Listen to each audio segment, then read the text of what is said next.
नमस्कार मित्रों, मैं दिनेश कुमार कछावा यूट्यूब चैनल पर आपका हार्दिक स्वागत अभिनंदन करता हूं। मित्रों, आज भक्ति काल के निर्गुण धारा के संत कबीर के बारे में चर्चा करेंगे और आदि काल के ठीक बाद में भक्ति काल आता है, लेकिन आना रीति काल चाहिए था, लेकिन आया भक्त काल। क्यों आया है, इसके विषय में भी अपन चर्चा करेंगे। आज संत कबीरदास के बारे में मुख्य बिंदुओं पर चर्चा करेंगे, जो कि उच्च माध्यमिक परीक्षा मध्य प्रदेश के लिए जो है बहुत ही अत्यंत महत्वपूर्ण बिंदु जो है इसमें रहेंगे। तो मित्रों, संत कबीरदास जो हैं हिंदी निर्गुण भक्ति काव्य के प्रवर्तक माने जाते हैं। संत कबीरदास हिंदी निर्गुण भक्ति काव्य के प्रवर्तक माने जाते हैं। भक्ति काव्य के प्रवर्तक माने जाते हैं। मित्रों, कबीरदास जी का जन्म जो है सन 1398 में ईस्वी में होता है और इनके बारे में, जन्म स्थान के बारे में जो है विवादित प्रश्न है, किंतु इनका जन्म स्थान निम्न जगहों पर माना जाता है। काशी के, बनारस,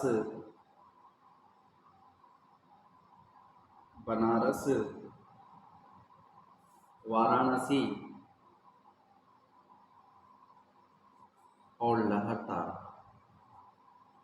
इन स्थानों पर जो है इनका जन्म स्थान माना जाता है। इनके पिता का नाम नीरू है, माता का नाम नीमा बताया जाता है और इनकी पत्नी का नाम लोही है।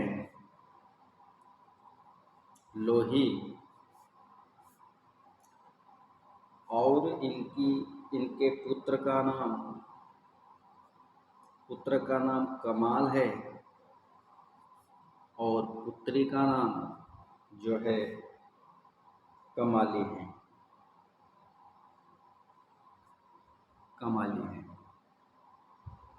मित्रों, इनकी जाति मछुआ है, जुलाहा है।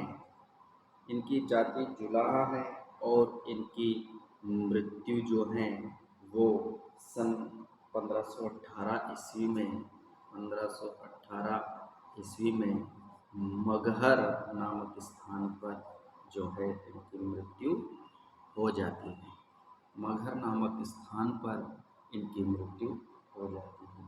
मित्रों, इनकी एक प्रसिद्ध रचना है जिसका नाम है बीजक।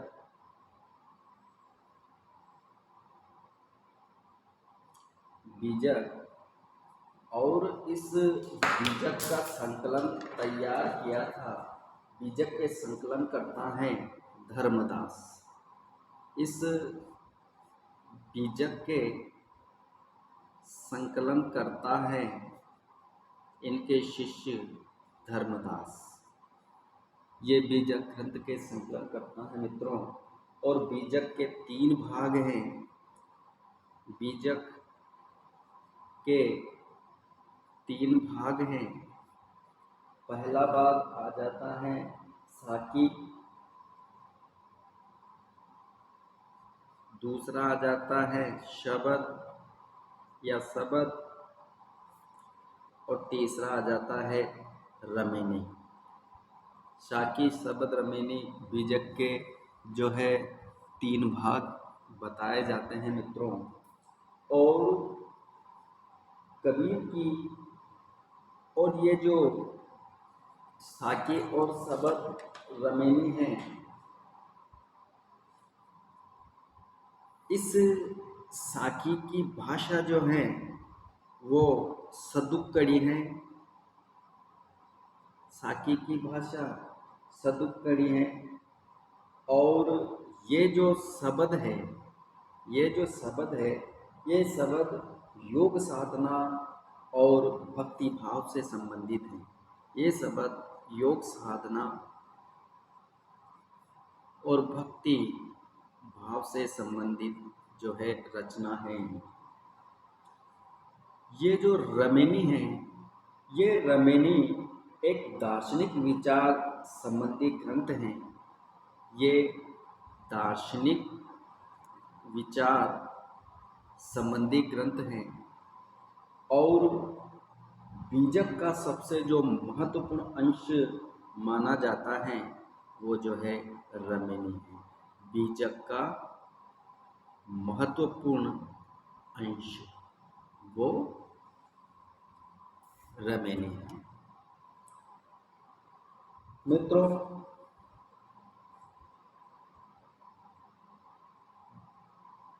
कबीर की भाषा को आचार्य रामचंद्र शुक्ल ने सदुक्कड़ी कहा है। कबीर की भाषा को शुक्ल ने सदुक्कड़ी भाषा कहा है। सदुक्कड़ी भाषा कहा है। और श्याम सुंदर दास ने और श्याम सुंदर दास ने इनकी भाषा को पंचमेल खींचड़ी कहा है। पंचमेल खींचड़ी कहा है। मित्रों, इनके विषय कबीरदास जी के संबंध में कई जो है टीका टिप्पणियाँ लिखी गई हैं, जिनमें से कबीर के लेखक हैं कबीर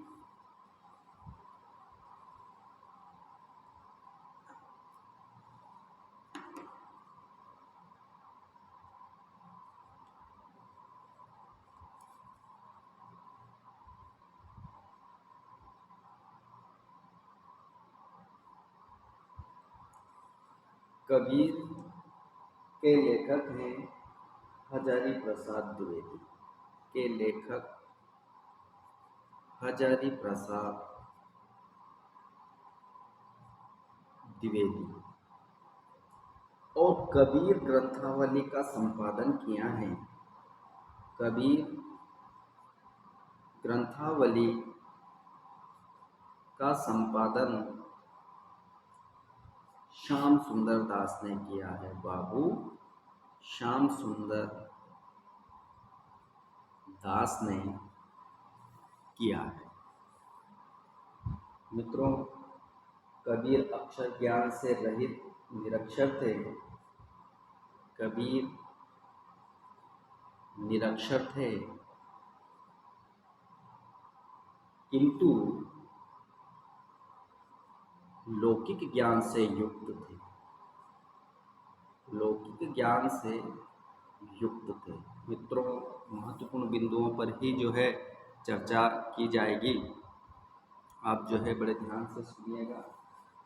लेकिन लौकिक ज्ञान से युक्त है। कबीर हिंदी के प्रथम व्यंग्यकार माने जाते हैं। कबीरदास हिंदी के प्रथम व्यंग्यकार जो है माने जाते हैं।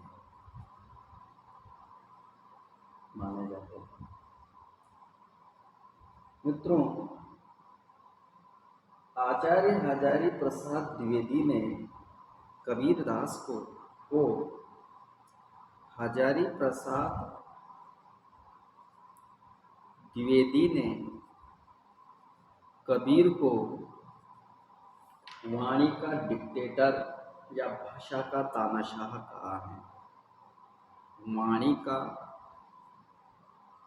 डिक्टेटर डिक्टेटर का मतलब तानाशाह होता है, या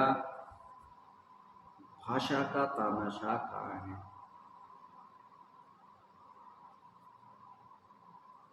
मित्रों, का भी प्रश्न बन जाता है कि वाणी का डिक्टेटर किसे कहा जाता है, या किसके द्वारा कहा गया है, या जो है हिंदी के प्रथम व्यंग्यकार के रूप में किस संत को जाना जाता है। इस प्रकार से जो है प्रश्न बनकर सामने आ जाते हैं। हजारी प्रसाद द्विवेदी ने कहा है, हजारी प्रसाद द्विवेदी ने कहा कि कबीर भाषा का तानाशाह थे। कबीर भाषा का तानाशाह थे। भाषा का तानाशाह थे।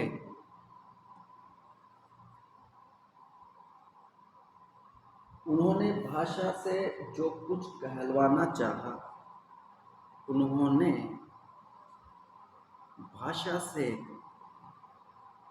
जो कुछ कहलवाना चाहा, कहलवा दिया। अर्थात वो भाषा के माध्यम से जो कुछ कहना चाहते थे वो सब जो है भाषा के माध्यम से इन्होंने कह दिया। मित्रों, इनका जो साखी जो रचना है वो दोहा छंद में है। साखी दोहा छंद में है और रमेनी गेय पद में है। रमेनी गेय पद में है। मित्रों, साखियों की भाषा सदुपकड़ी है, जैसे कि ऊपर अपन ने विचार किया है। साखी की भाषा सदुपकड़ी है और रमेनी में गेय पद है। रमेनी की भाषा जो है वो ब्रज भाषा है। रमेनी की भाषा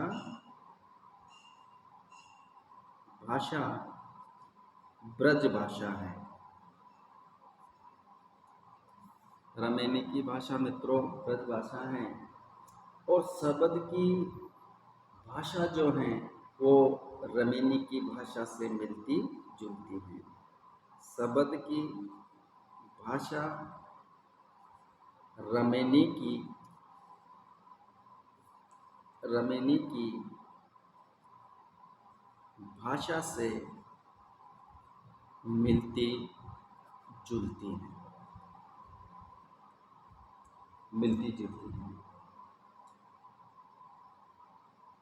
डॉक्टर नगेंद्र ने कबीरदास जी के बारे में कहा है। डॉक्टर नगेंद्र ने कबीरदास जी के बारे में कहा है कि जन्म से विद्रोही, प्रकृति से समाज सुधारक, प्रकृति से समाज सुधारक,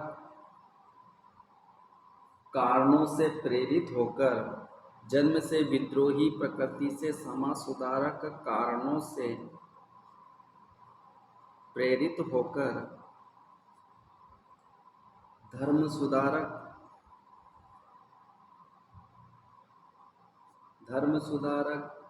प्रगतिशील दार्शनिक,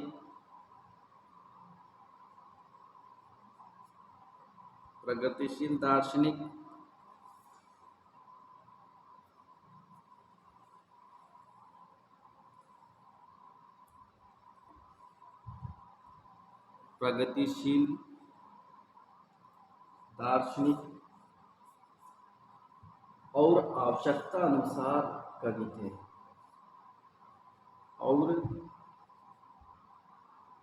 आवश्यकता अनुसार कवि थे। मित्रों, हजारी प्रसाद द्विवेदी ने जो है कबीर के बारे में कहा है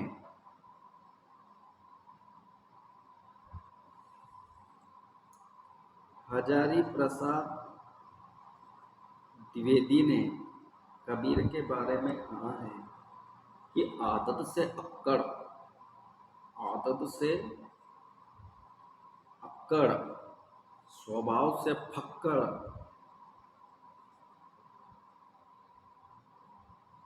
आदत से अक्कड़, स्वभाव से फक्कड़,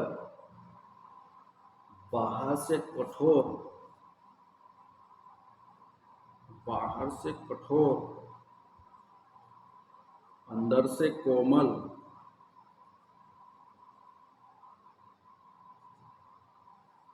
बिल्कुल नारियल की तरह सिर से लेकर पैर तक,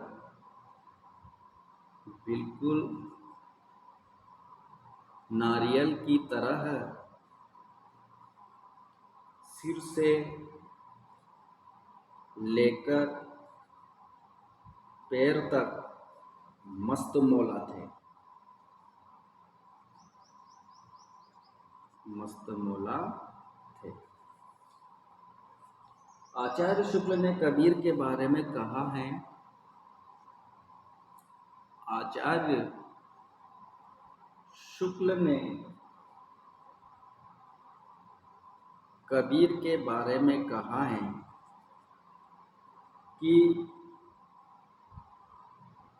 उनमें प्रतिभा बड़ी प्रखर थी, उनमें प्रतिभा बड़ी प्रखर थी। मित्रों, जो कबीरदास जी हजारी प्रसाद द्विवेदी के अनुसार जो बीजक ग्रंथ है उस पर कई टीकाएं लिखी गई हैं, जिनमें से कबीर पर कई टीकाएं लिखी गई हैं, जिनमें से पहली है तिरजा टीका। इसका प्रकाशन 1892 में होता है और इसको लिखा है पूरनदास ने, पूरनदास ने। दूसरी लिखी है देवी की टीका,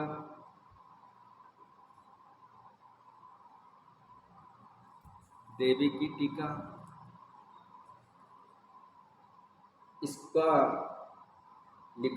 इसको लिखा है महाराज विश्वनाथ सिंह जू ने, महाराज विश्वनाथ सिंह जू ने इसको जो है लिखा है और ये बनारस से प्रकाशित हुई है, ये बनारस से प्रकाशित है।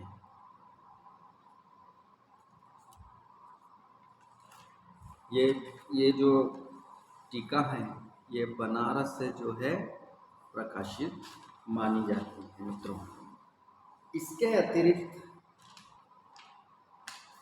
अतिरिक्त कबीर ग्रंथावली का, जैसे कि श्याम सुंदर दास ने जो है नागरिक प्रचार सभा द्वारा इसका जो है संपादन कराया है, और कबीरदास जी के बारे में कबीर की कुछ साखियाँ या वाणियाँ जो है गुरु ग्रंथ साहब में भी संकलन है।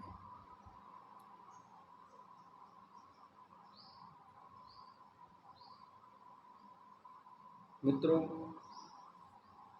गुरु ग्रंथ साहब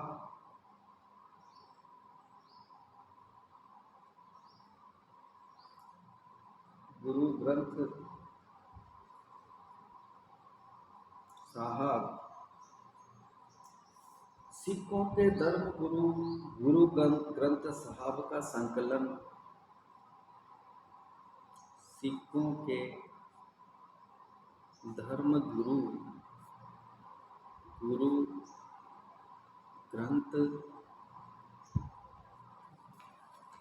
ग्रंथ